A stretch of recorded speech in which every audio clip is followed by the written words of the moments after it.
we are installing the first downpipe on this car. Welcome to another video. Today we are continuing our build series on the Prelude. Here's the car. I am going to give a very okay, so as I was saying, I'm gonna give a very brief overview on how to install a downpipe on this car. It's relatively straightforward, be the same for every Honda, including the hybrid. That's what basically this car is. And so we're gonna just cut to when I move this car in the back, do the install. The car is moved here. We have it on jack stands and a jack for safety, because I am too lazy to move the McLaren out and the WRX out to use the lift. Also showcase that you can do this install on a set of jack and jack stands. So let me show you guys the downpipe. Here's the downpipe right here. Comes with gaskets and additional hardware for everything. These you just reuse the OEM ones. We provide the bolts and bush for the truck part. We're probably not reusing the OEM ones anyway, but these are for the bottom part right here. I don't know if you can see that on camera. It's threaded in, so that's what you're gonna attach to the OEM front pipe. And I also have a defouler just for the code, because we don't know, pretty sure we can't tune hybrids yet, at least not yet. We'll get that eventually. And then the O2 extension wire is also included. I'm not sure if we still need this. If we put the adapter or spacer, whatever you want to call it, mini cat here, it might actually space out the OEM O2 sensor this way and actually let the wire get close. But we'll figure that out as we go. Right now, if we take a look, the 310 mil bolts. 310 mil bolts, and Ryan already took it out. All he has to do is take this out and then take that out. But if we look, where is it? Right there, you see it right there is the O2 sensor, the OEM one, and it goes up to here. So if we'll take it out and compare it later, but that one's a little higher on the OEM one, and on the aftermarket one it's a little lower, so that's why you need extension. But with the O2 sensor spacer thing with Jiggy, like I said, it might fit. Now go ahead and take these bolts out, but we're gonna leave those here. I'm gonna go to the bottom and take care of the bottom first and loosen all the bracketry and everything. And is going to remove the top one first, just because it's still on the car and it just makes it easier to take it off. Makes life easier rather than stepping on it and then trying to break this loose while it's already attached to the car. What helps is if you already take it and already kind of screw it in on the OEM one, or the aftermarket one, sorry. So you don't have to actually tighten it all the way. Yeah, just keep it on. Yep. So now you know top and bottom. Always make sure that you get that set up properly. And now we're gonna go underneath. John Ray's over there setting up for the live, so you'll probably see us in the background. So for now, I am going to show you guys how to do it underneath the car. Hopefully you guys can see. You see it's clearly vented. If you want to watch the installation and more information about this, it will be linked either underneath or on the side. But regardless of that, you just want to take this shield off. It's relatively easy. Your OEM ones will have like a little a circle, and it's basically you just stick a flathead, turn it, and then it'll pop out. We have our splash shield here, so it's just a 10mm bolt all around here, and then the back we actually use the OEM regular Phillips head. So then that's the only one that you will have to use the OEM flathead, or not flathead, sorry, Phillips head, and all our other ones are just 10mm. So I'm gonna go ahead and take all that out, and we'll cut back to when the shield's up. At the splash shield, as you can see, is completely off. Again, just a couple bolts. Let me just start that over again. So this is the front pipe.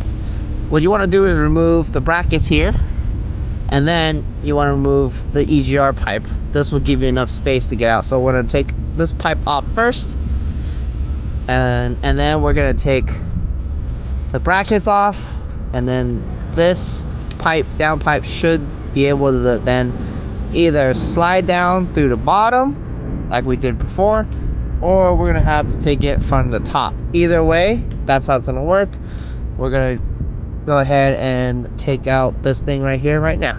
I believe it's a 13 right here. So now all you do is undo these 4 bolts, and the downpipe should be able to slide right out through the side. Obviously you have to loosen the brackets first down there.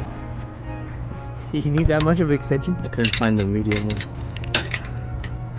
I think it's too flexible. That's way too flexible. Yeah, bro. There you go.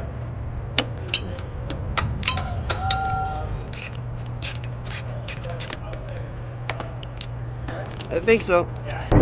Last 2 bolts out, the EGR, whatever this thing's called, can come out. That most likely will happen. Show you what fell off. So what fell off is this thing. This is a gasket for this pipe. Make sure you don't lose that. Just put it aside somewhere safe, and then you could fish this out gently. Ta-da! It's out.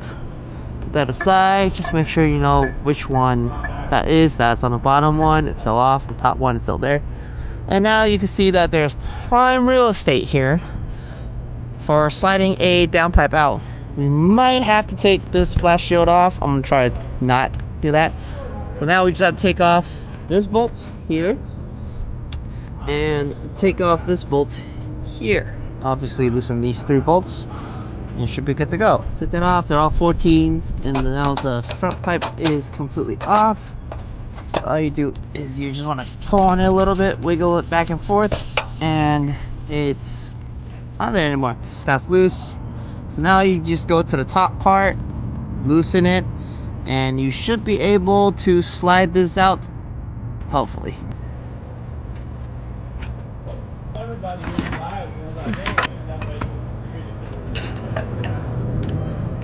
That it's out.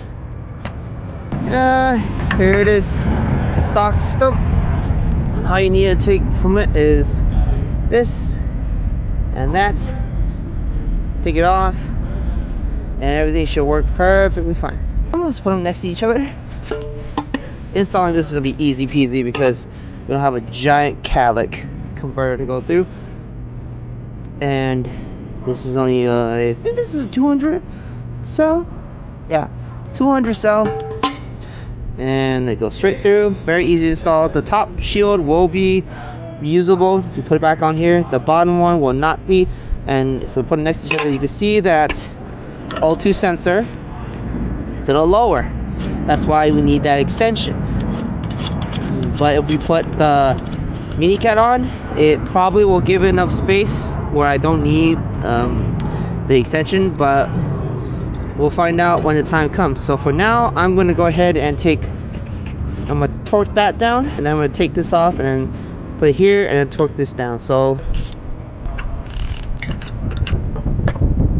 one at a time, so you do hand tight. It's just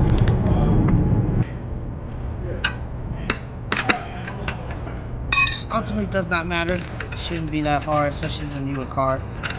Yeah. And there you have it. I just like putting included little covers.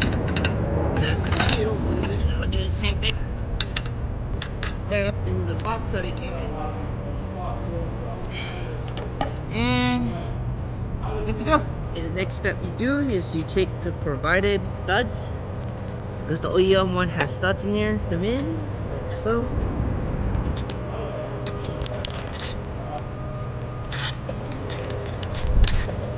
And that's it. Go tight. Start in for the OEM front pipe. Now I'm gonna go ahead and put this in, and then I'm gonna install that. Make sure everything fits, and then we're gonna be good to go. So let me just do that real quick and I'll cut it back. So I did some things off camera. What I realized that I forgot to put, let's put that there, the O2 spacer right there. Can you guys see it? Right there. So I forgot to put that on initially. I was afraid it was gonna hit something down here, but there is nothing to hit, so it actually fits perfectly fine. And this is what I was talking about, that even with the extension, this plug, wire, whatever we call it, does not actually reach. See right there, it doesn't actually reach here. So that's why we got an extension wire. But before I put that on, I think I'm gonna button everything up down there, make sure that everything fits perfectly. And once I confirm that everything fits perfectly, everything lines up, then I'll button everything back down together. Okay. On the right, as I did it off camera.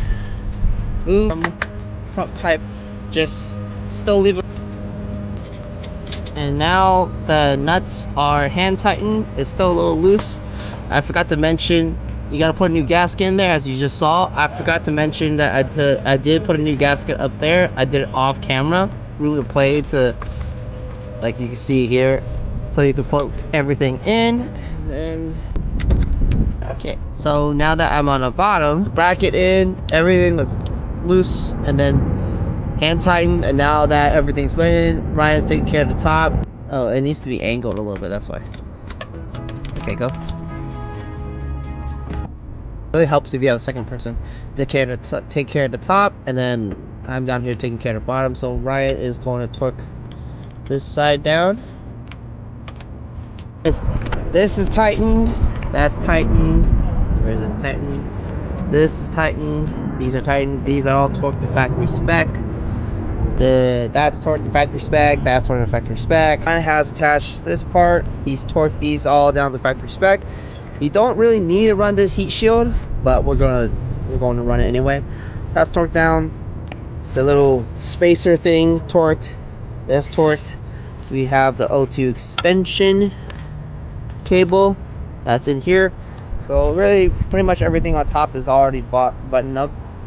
I just need to button up the bottom part, and then the car should be finished. And then we're gonna put it on jack stands, turn it on, and see if it actually makes it.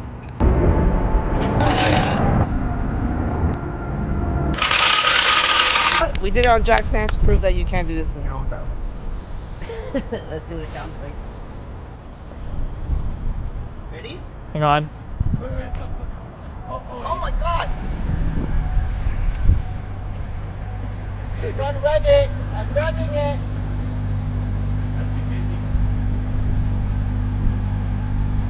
That sounds so lame. Yeah, baby! Doesn't that sound great? The oil and stuff is burning, so it's definitely working. How do you do the rev stuff again? You gotta put maintenance. You can do it real quick. Yep. There you go. There you go.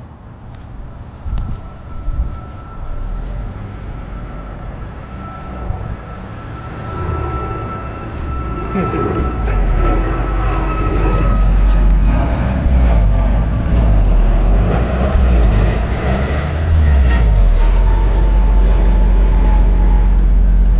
can't really hear anything yet because airplanes are like flying by. But do it again. Do it again.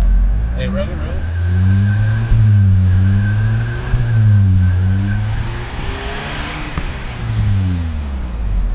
Sheesh.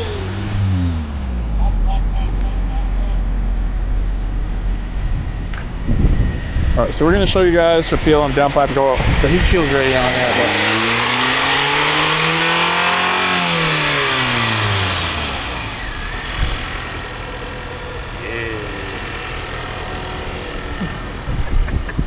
keep in mind, this is stock exhaust, stock front pipe, so of course it's going to be muted because the factory system is very muted. With our PLM exhaust on with the downpipe, I can guarantee you it's going to be a lot louder.